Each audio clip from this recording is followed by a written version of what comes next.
Hampir-hampir langit itu jatuh, hampir-hampir bumi ini terbelah dan gunung-gunung itu hancur ketika mereka mengatakan Allah punya anak. Kemudian kita orang Islam dipaksa untuk bertoleransi dengan mereka, untuk sama-sama memperingati Natal sebagai bentuk toleransi.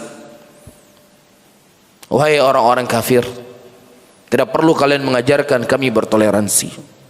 Sejarah telah mencatat bagaimana toleransi kaum muslimin yang begitu hebat, sementara kalian hanya di mulut-mulut kalian saja mengajak orang bertoleransi.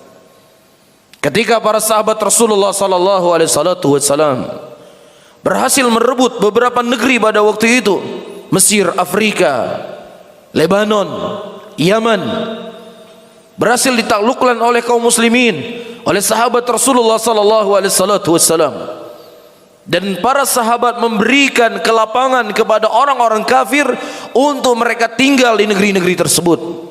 Sampai hari ini masih ada orang kafir dari kalangan orang Mesir, masih ada. Sampai hari ini mereka diberikan kebebasan untuk hidup. Bahkan di Yaman, Yahudi Yaman masih hidup di negeri Yaman, di Lebanon. Ya, orang-orang Nasrani masih banyak di sana. Iya, diberikan kelapangan hidup oleh sahabat Rasulullah sallallahu alaihi wasallam. Tetapi ketika kaum salibis mereka menguasai negeri-negeri muslimin, Spanyol salah satu contoh.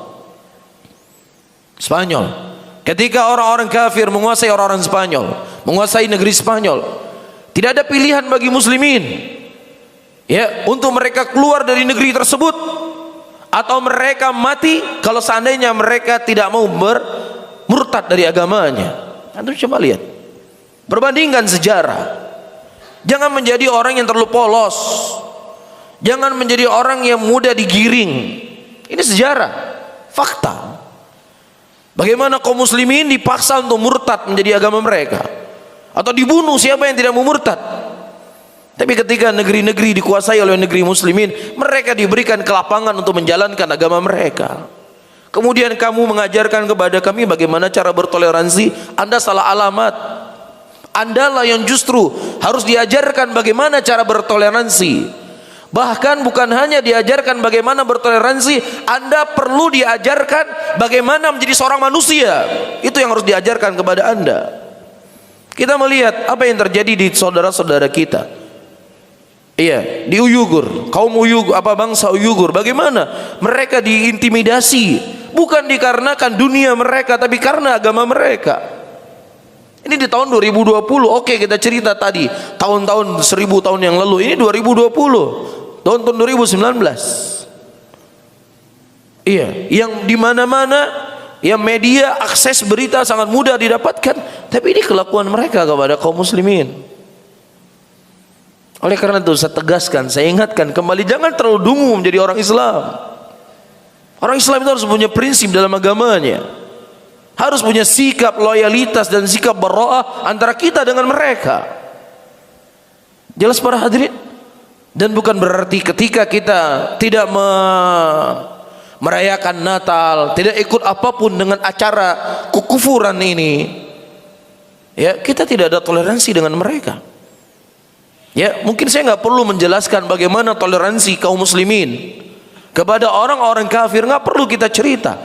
Apa yang ada di hadapan kita di Indonesia ini, 80% muslimin di Indonesia, 20%-nya adalah orang-orang kafir.